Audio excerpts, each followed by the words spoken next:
एकामागून एक अशी अनेक वर्ष निघून गेली. मुलं खदीर वृक्षासारखी उंच आणि धिप्पाड झाली. ते 5 जण चालले की रथाच्या 5 घोड्यांसारखे दिसत. लोक त्यांना आदरानं नमस्कार करू लागले. मला माझ्या अरण्यवासाचाही विसर पडला. कोणत्याही मातेला आपल्या होतकरू तरुण मुलांचा नेहमी अभिमान वाटतो. मला तर 5 होतकरू मुलं लाभली होती. मग मला त्यांचा का अभिमान वाटू नये? त्यांच्या रूपानं सौख्य माझ्यावर पंचामृतांचा वर्षावच करीत होतं. आतापर्यंत मी जे जे सोसलं होतं त्याचं हे फळ होतं. मी 5 वीरांची माता होते. नगरजनांची राजमाता होते. एकदा असेच गुरु द्रोण आपल्या सर्व शिष्यांना घेऊन गंगेवर आंघोळीसाठी गेले होते.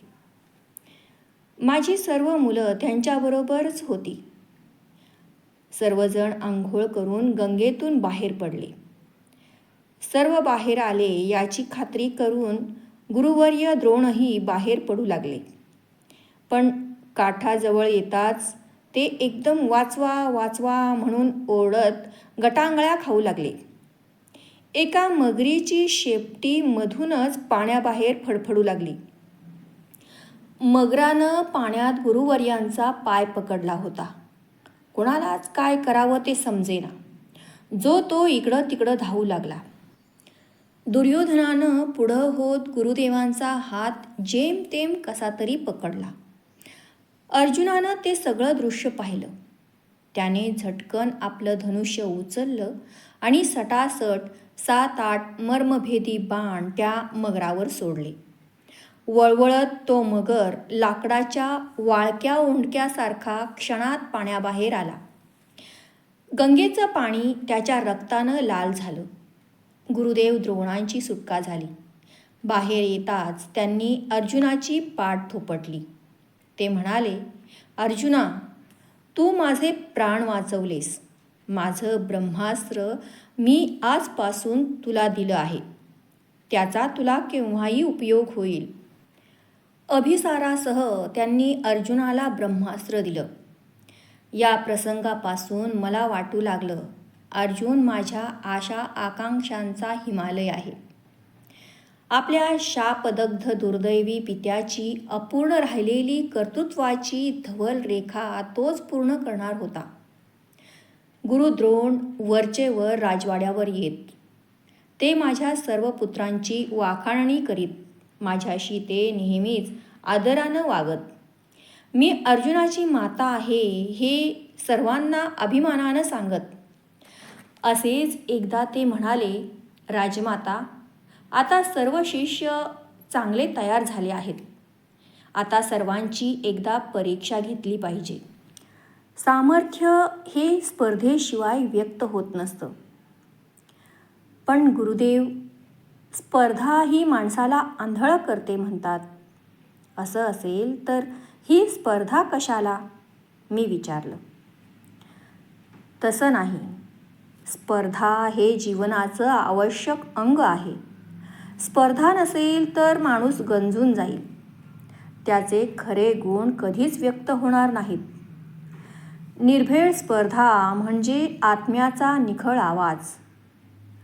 मी लवकरच सर्व शस्त्रास्त्रांच्या स्पर्धा भरवणार आहे. लवकरच म्हणजे केव्हा? येत्या वासंतिक पौर्णिमेला. पुढं स्पर्धेचा तो दिवस अमात्यांकडून सर्वांना कळविला गेला. मी त्या दिवसाची वाट पाहत होते. कारण मला माझ्या पुत्रांचं युद्धकौशल्य बघायचं होतं. त्यांच्या अंगी किती पराक्रम आहे ते मला पाहायचं होतं. तो वासंतिक पौर्णिमेचा दिवस उजाडला आणि मावळलाही होता. हस्तिनापुरातल्या सर्वश्रेष्ठ वीराची निवड झाली होती. पांडवांची माता म्हणून मी आखाड्यात राजस्त्रियांच्या डेऱ्यात सर्व स्त्रियांच्या मध्ये बसले होते. पण त्या एकाच दिवसानं मला पूर्णपणे कळलं की मी कोण आहे. जगातल्या कुठल्याच मातेची काळानं एवढी घोर परीक्षा घेतली नसेल, तिची एवढी धिंड काढली नसेल. त्या दिवशी गुरुद्रोण स्पर्धा संपल्यावर अर्जुनाच्या गळ्यात ती मानाची नीलकमलांची माला घालणार होते. एवढ्यात एक उंच, तेजस्वी आणि धिप्पाड तरुण आखाड्याच्या महाद्वारातून दंड थोपटीत थांबा म्हणत आत घुसला. किती निर्भय आणि खंबीर होता तो. क्षणार्धात तो मधल्या दगडी चौथऱ्यावर उभा राहून गरजला, राजपुत्र अर्जुनानं आज या ठिकाणी करून दाखविलेले सर्व पराक्रम मी आता करून दाखवणार आहे. मला संधी मिळेल काय? महाराज धृतराष्ट्रांनी राजदंड उचलून त्याला अनुमती दिली. त्यानंतर त्यानं चौथऱ्यावर जी उडी मारली ती किती सहज. त्याच्या रूपानं जणू एक तेजाचा लोळच सगळ्या आखाड्यात विजेसारखा इकडं तिकडं चमकत होता. त्याच्या सर्व हालचालीत अतिशय गती होती, चपळता व सहजता होती. शेवटी तो आखाडे बदलत बदलत मल्लविद्येच्या आखाड्यात अगदी आमच्या डेऱ्यासमोर आला. केवळ एक कटिवस्त्र असलेला तो तरुण म्हणजे पायांनी चालणारा नागशत होता. त्याचं उघडं अंग सूर्यप्रकाशात इतकं चमकत होतं की सूर्यदेव आकाशात आहेत की पृथ्वीवर तेच समजत नव्हतं. आकाशाच्या पोटात घुसणाऱ्या शालवृक्षासारखा तो उंच होता. पळसाच्या तांबड्या फुलासारखे त्याचे गाल रसरशीत लाल होते. सिंहाच्या आयाळीसारखे त्याचे कुरळे सोनेरी लांब सडक केस त्याच्या विशाल खांद्यावर मंद मंद रुळत होते. मध्येच तो पाठमोरा होई. त्याची पाठ फणसाच्या पिवळ्या धमक फाकेसारखी विशाल आणि नितळ होती. तो नुसता थोडासा जरी सहज हलला तरी त्याच्या सर्वांगाचे पिळदार स्नायू वळवळणाऱ्या सतेज भुजंगासारखे तिथल्या तिथंच गोल फिरत, बघणाऱ्याची दृष्टी जागीच खिळवून ठेवत. चर्या गदेच्या शिरस्त्राणासारखी गोल गरगरीत होती. मान शंखासारखी पिळदार असून खांद्यांच्या भक्कम शय्येत ती चिखलात हत्तीचा पाय रुतावा तशी जिथल्या तिथं बसविली होती. प्रेक्षकगण त्याचा कर्ण कर्ण म्हणून जय जयकार करीत होते. खेळत खेळत घामानं निथळणाऱ्या त्यानं आपल्या प्रतिस्पर्ध्यावर बाहुकंटक नावाचा अवघड डाव टाकला. तसा त्याचा प्रतिस्पर्धी मरणाच्या भीतीनं हातपाय झाडू लागला. त्या वीरानं आमच्या डेऱ्याकडं बघितलं. माझ्या डोक्यावर विजेचा लोळ पडल्यासारखं झालं. त्याच्या लाल गोल मुखावर लालसर निळा प्रकाश फेकीत 2 मांसल सोनेरी कुंडलं त्याच्या कानात डौलानं डुलत होती. तो दुसरा तिसरा कोणी नव्हता. मी अश्वनदीला जन्मतःच अर्पण केलेला तो साक्षात सूर्यपुत्र होता. जणू आपल्या पित्याचं रूप घेऊनच तो सर्वांना जाळायला आज तिथं आला होता. किती ऐटदार दिसत होता तो. अरण्यातल्या घोड्यासारखी त्याची चाल ऐटदार होती. माझ्या इतर 5ही पुत्रांपेक्षा तो सर्वात अधिक देखणा होता. कितीही झालं तरी तो सूर्यपुत्र होता, ज्येष्ठ होता. त्याचं सर्वांग तेजाचे कण बाहेर फेकीत होते. कर्ण. त्या 2 अक्षरी नावात काय काय रहस्य लपलं होतं ते धात्री आणि मी याशिवाय त्या भव्य आखाड्यात कोणालाच माहीत नव्हतं, प्रत्यक्ष कर्णाला सुद्धा. पौरजन त्याचा वीर म्हणून जय जयकार करीत होते, पण तो साधा वीर नव्हता. वीरांचाही वीर असं त्याचं खरं स्वरूप होतं. माझा तो सर्वात पहिला पुत्र होता, पहिला आणि ज्येष्ठ पांडव. त्याच्यासाठी सतत आक्रोशणारं माझं मातेचं मन तडफडू लागलं. तिथले सगळे लोक पृथ्वीच्या पोटात अदृश्य झाले असते तरी मला त्याचं काहीच वाटलं नसतं. मला त्याला एकदा कडकडून मिठी मारायची होती. त्याच्या कानातल्या कुंडलांचे दीर्घकाळ साठलेले मुके घ्यायचे होते. ते गंगा, यमुना, चर्मणवती आणि अश्व या नद्यांच्या पाण्यावर वाढलेलं माझं सतेज टवटवीत सोनेरी कमळ मला माझ्या दोन्ही हातांनी मनसोक्त कुरवाळायचं होतं. कित्येक वर्ष माझ्या मनाचा एक कप्पा त्याच्यासाठी अश्रू ढाळत होता. त्याला धड एक वेळ सुद्धा पाजणं मला जमलं नव्हतं. माझ्यातील मातेचं मन मला मुळीच स्वस्थ बसू देईना. हृदयात कधीही न अनुभवलेली विरही खळबळ माजली. त्याच्या चिमण्या ओठांना पारखं झालेलं दूधही माझ्या शरीरात गरगर फिरू लागलं. उरात भरून आलं. मी उठून उभी राहिले. मला त्याच्या केवळ दर्शनानंच अनावर पाहणा फुटला. कंचुकी दुधानं भिजून गेली. काय करावं ते समजेना. डोळ्यांतून अश्रू पाझरत होते. स्तनातून दूध वाहत होतं. माझ्या आणि त्याच्यामध्ये केवळ एक झिरमिरीत पडदा होता. तसा अतिशय तलम पण ओलांडायला अतिशय अवघड वाटणारा एक पडदा होता. एका मातेला तिच्या पुत्रापासून दूर ठेवणारा पडदा, समाजाचा पडदा, राजकुलाचा पडदा, प्रतिष्ठेचा पडदा, सामाजिक संकेताचा पडदा. हा पडदा फाडून मी आवेगानं पुढं झाले असते तर काय झालं असतं? कर्ण मला बिलगला असता काय? त्याच्या डोळ्यात मातेच्या प्रेमाचे अश्रू उभे राहिले असते काय? मी तुझी माता आहे म्हणून मी त्याला त्याचे भरगच्च खांदे गदागदा हलवून सांगितलं असतं तरी त्याला ते पटलं असतं काय? पतिनिधन आणि वनवास यांमुळं राजमाता कुंतीला वेड लागलं आहे असं कुठल्याही जरी एखाद्या वेड्यानं त्या आखाड्यात म्हटलं असतं तरी सगळ्यांनी त्यालाच शहाणा म्हटलं नसतं काय? त्यावेळी मी कोण होते? राजमाता? 6 वीर पुत्रांची आई? क्रूर काळाच्या आजवर हव्या तशा थपडा खाल्लेली दुःखी कुंती? छे, त्यावेळी एका पुत्राला आपल्या मिठीत घेण्यासाठी आसुसलेली मी एक चिरविरहिणी माता होते, पण असहाय्य होते. पाण्याबाहेर काढलेल्या मासोळीसारखी मी तडफडत होते.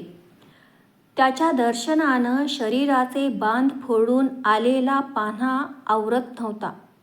जगाच्या दृष्टीला कर्ण मोठा वीर वाटला असेल, पण मला मात्र तो नुकताच जन्माला आल्यासारखा वाटत होता. माझं मन पिंजऱ्यात कोंडलेल्या मैनेसारखं आतल्या आत फडफडू लागलं. असहाय्यपणं मी हातांनी छाती दाबून घेतली तरीही दूध आवरत नव्हतं. दीर्घकाळ जीवाच्या निर्धारानं दाबलेला तो पाहणा होता. आता तो आवरणार नव्हता. माझी कंचुकी चिंब भिजली. मी परत मटकन खाली बसले. धात्री मला सावरू लागली. तिला दूरचं काही दिसत नव्हतं. त्यामुळं आखाड्यात कोण होतं ते तिला कळलं नाही. त्या आखाड्यात मी एकटीच अशी स्त्री होते की तिला कर्णाचा जीवनवृत्तांत माहीत होता. माझ्यामुळंच तो तसा घडला होता.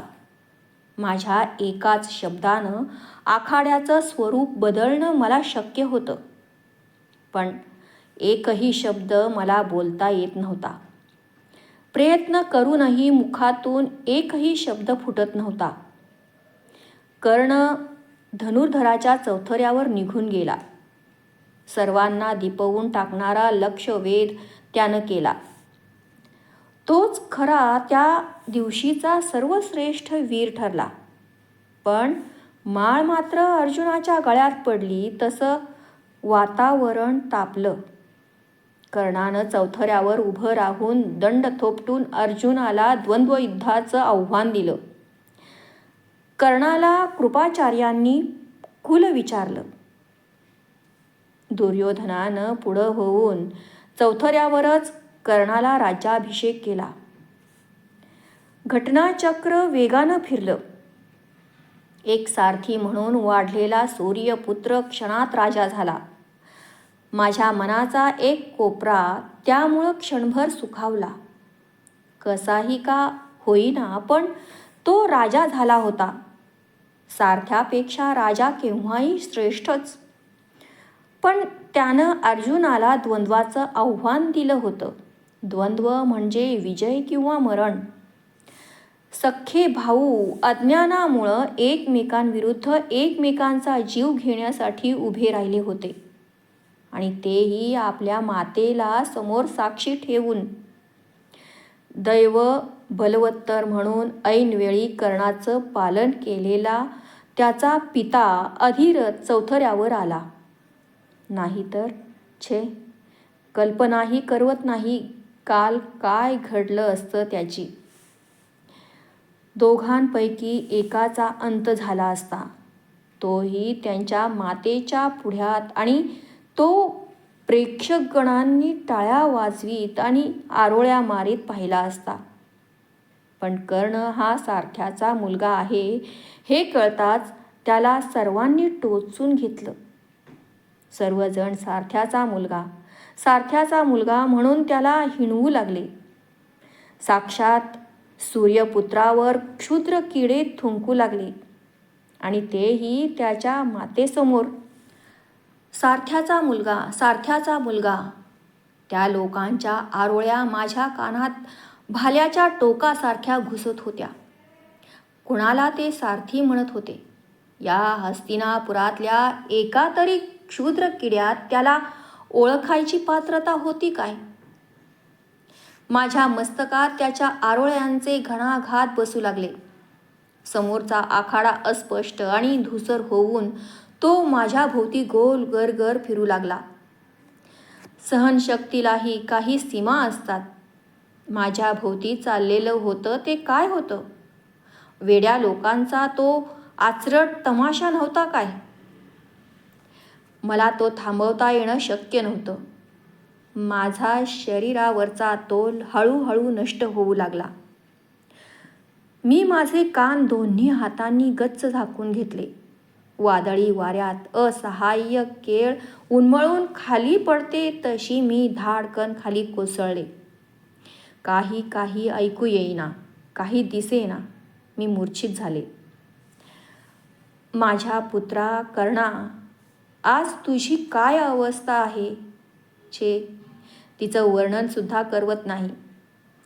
तुला माहीत नाही की तू कोण आहेस. चोहोबाजूंनी आज जग तुला हीन हीन म्हणून भुजंगाला साळुंख्यांनी टोचून खावं तसं टोचून खात आहे. नीच कुलातला म्हणून आज तुझा क्षणाक्षणाला सर्व जगात जीव घेणा अधिक्षेप होतो आहे. आजचं तुझं जीवन म्हणजे मरणाहूनही महाभयानक अपमान, खाली मान घालायला लावणारी हृदयविदारक घृणा, वज्राघातापेक्षाही कठोर वंचना. वीर असून, शूर असून, बलाढ्य असूनही आज तुला हे सगळं मेल्या मनानं सहन करावं लागत आहे. कारण तुला माहीत नाही की तू कोण आहेस. सगळं जग तुझ्या अंगावर चोहोबाजूंनी धावून येताच तू गोंधळलास, भांबावलास. कारण आज तुला माहीत नाही की तू कोण आहेस. तुला चारही बाजूंच्या लोकांनी काय म्हणायचं बाकी ठेवलं? दुसऱ्या कुणीतरी ते सहन केलं असतं काय? कर्णा, अरे, ही तुझी सहनशक्ती आहे, अज्ञान आहे की असमर्थता आहे? मला माहीत आहे की ही तुझी सहनशक्ती नाही. तुला असमर्थ म्हणण्याचं धाडस कोणीही करणार नाही. तू आज अज्ञानात आहेस. मनाच्या परस्पर विरोधी महाभयानक गोंधळात आहेस. कारण तुला माहीत नाही की तू खऱ्या अर्थानं कोण आहेस. मला माहीत आहे की गवत रसरशीत तप्त अंगाराला कधीच नष्ट करू शकत नाही, पण त्या अंगारावर आज मनाच्या संभ्रमाच्या राखेचं पोट चढलं आहे. सगळ्यांनी चोहोबाजूंनी आघात करताच तू बावरलास. आपले कान हातांनी झाकून घेऊन तू डोळे गच्च मिटलेस. कारण तू ज्या तेजाची खाण आहेस त्या तेजाचं नावही तुला आज माहीत नाही. गेल्या कित्येक वर्षात तुला ते कुणीही सांगितलं नाही. अरे, माळावर घायपात वाढतं तसा तू गेली अनेक वर्ष नुसता वाढलास. सगळ्या जगाचं काळीच छिन्न विछिन्न करणारे वाघबाण तुला आज सहन करावे लागत आहेत. जग हे वेडं आहे असा उदार विचार करून का तू गप्प आहेस? अरे, हे आहे तरी काय?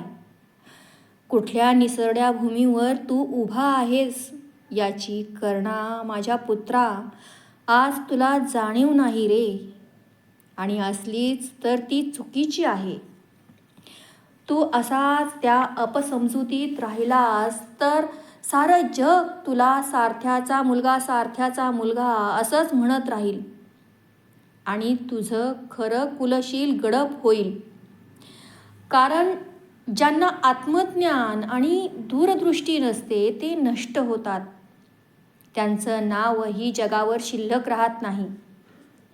तुला हे सगळं आज कोण समजावून सांगणार?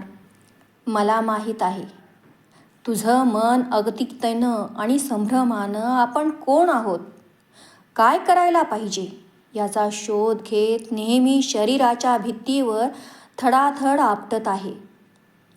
आज तुझा अंतरात्मा काळजीनं आणि चिंतेनं काळवंडून गेला आहे. तुला वाटतं आहे की आपल्या पायांखालची वाळू आता सरकते आहे, कारण अजूनही तुला माहीत नाही की खऱ्या अर्थानं तू कोण आहेस ते. तुला गेल्या अनेक वर्षात एवढंच शिकवलं आहे की तू सारथ्याचा पुत्र आहेस, तू सूतपुत्र आहेस. पण खरोखरच का तू सारथ्याचा पुत्र आहेस? नाहीस. कर्णा, तू सारथी नाहीस. त्रिवार सांगावंसं वाटतं की तू सारथी नाहीस. तुझी परंपरा थोर आहे कर्णा. तुला आजचं हे रूपनी आकार देण्यासाठी कोणी काय काय अमर्याद कष्ट घेतले आहेत, पुण्य खर्ची टाकलं आहे याची तुला जाणीव नाही. तू साक्षात सूर्याचा पुत्र आहेस. जगातला भयान अंधार उजळण्यासाठीच रे तुझा जन्म आहे. पण आज मात्र तू स्वतःच दिवाभितासारखा ओंझळीत तोंड लपवितो आहेस. अरे, तुझं तोंड लपविण्यासाठी नाही, जगाला उजळण्यासाठी आहे. कारण तुझी परंपरा थोर आहे. त्या परंपरेकडं पहा, त्या तेजाच्या धगधगत्या स्फुल्लिंगाकडं पहा. तुझं तुलाच कळून येईल की तू खरा कोण आहेस. सर्वांनी तुला नीच म्हणताच बावरून तू हस्तिनापुराकडं पाहिलंस. सगळं हस्तिनापूर आज अगदी गप्प आहे, लाचार आहे ते आज.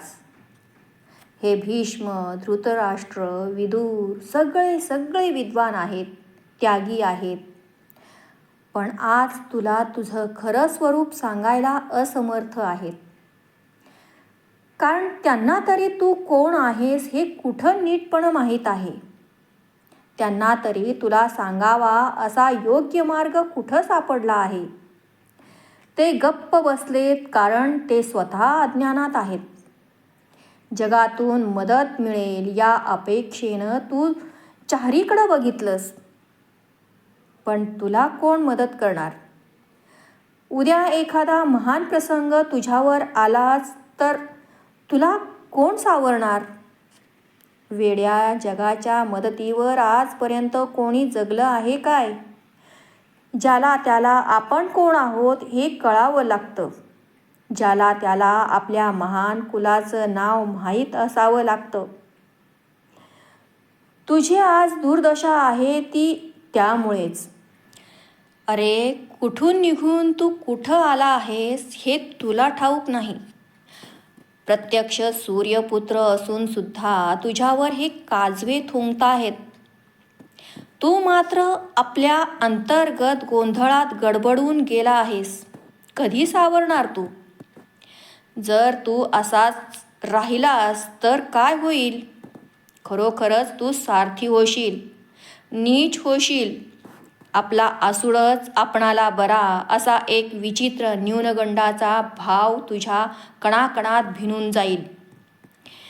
केवळ कुणाच्या तरी रथाचं सारथ्य करणं एवढंच तुझ्या हाती राहील. तू म्हणजे कुणाच्या तरी हातचं केवळ एक खेळणं होशील. तुझे स्वावलंबन आणि तुझी स्वतंत्रता शिल्लकही राहणार नाही. मग सावध झालास तरी त्यावेळी मात्र वेळ निघून गेलेली असेल. त्यावेळी तुला सावरणं मलाच काय पण प्रत्यक्ष ब्रह्मदेवालाही शक्य होणार नाही. रथाच्या चाकावरून उडणारी धूळ आणि परतंत्र सारथी दोघेही सारखेच. कर्णा, तू असली धूळ होशील, केवळ धूळ. या आणि असल्याच भयानक विचारांनी मी उदास आहे. कारण मी कर्णाची माता आहे. माझा कण अन कण त्याच्याशी निगडीत आहे. माझ्या तेजस्वी पुत्राला सर्वांनी सारथ्याचा पुत्र म्हणून टोचून घेतलं. कोणत्या मातेला आपल्या मुलाचा हा अपमान सहावेल? म्हणूनच मी आज उदास आहे. ही धात्री मात्र वेड्यासारखी विचारते आहे, महाराणी, तुम्ही उदास का? कोणत्या शब्दात तिला सांगू की मी उदास का ते? किती झंझावाती वळणं घेत आलं होतं माझं आयुष्य. काय हेतू आहे या वळणांचा? काहीच कळत नाही. ह्या 4 तपान 3 वेगवेगळ्या कुंतीचं जीवन मी जगले नाही काय? बालपणातील पृथा, किशोरावस्थेतील आणि तारुण्यातील कुंती, आणि आता राजमाता असलेली विधवा कुंती, पुत्रासाठी तळमळणारी कुंती. माझी ही तिन्ही जीवनं कुणाच्या ना कुणाच्या तरी हातात होती. बालपणी मी बाबांच्या वचनासाठी मथुरा सोडली. तरुणपणी महाराजांच्या शापासाठी हस्तिनापूर सोडलं. आणि आता भावाविरुद्ध भाऊ दंड थोपटून उभा राहिलेला पाहून मी माझं जीवन काळाच्या हाती सोडलं आहे. कारण काल अर्जुन अज्ञानानं आपल्या भावाविरुद्ध उठला. भीमानंही अज्ञानानं आपल्या ज्येष्ठ भावाला हातात कुलाला शोभणारा आसूड घे असा विषारी वाग्बाण मारला. पण या सर्वांपेक्षा माझ्या काळजात भीतीचा गोळा उठला आहे तो दुर्योधनाचा. त्यानं आपल्या घाऱ्या डोळ्यांचं जाळं पद्धतशीर कुटीलपणं कर्णावर बरोबर टाकलं आहे. किती कौशल्यानं त्यानं कर्णाला आज आपल्या अधीन करवून घेतला आहे. या दुर्योधनाच्या हातात कर्णाचं आता होणार तरी काय आहे? मी उदास आहे ती याच करता. या वेड्या धात्रीला हे सगळं कसं सांगू? ती विचारते आहे, महाराणी, तुम्ही उदास का? कोणत्या शब्दात तिला सांगू की मी उदास का ते? राजमाता असूनही मी माझ्या वंचित पुत्रासाठी काय करू शकते? काही नाही. सामर्थ्याचे आणि सत्तेचे नगारे मानव कितीही पिटत राहो, तो शेवटी काळाच्या बळकट हातातील केवळ एक नगण्य खेळणंच आहे. कर्ण माझा पुत्र आहे असं हस्तिनापुरातील एका प्रशस्त चौकात उभं राहून गरजून सांगावं असं मला वाटतं. पण ते धैर्य मी दाखवू शकत नाही. कारण त्या धैर्याच्या प्रतिक्रियेतून माझ्या इतर 5 पुत्रांची काय अवस्था होईल ते सांगता येत नाही. कदाचित त्यांना परत वनवास भोगावा लागेल. आणि समाज मला कदाचित कर्णालाही कुरवाळू देणार नाही. माझ्या पुत्रा कर्णा, मी तुझा 2 वेळा त्याग केला आहे. एकदा जन्मलास त्यावेळी आणि परवा आखाड्यात. दुर्दैवी सूर्यपुत्रा, मी माझं जीवन काळाच्या हाती सोपविलं आहे रे, आणि तुझं जीवन तुझ्या पित्याच्या हाती सोपविलं आहे.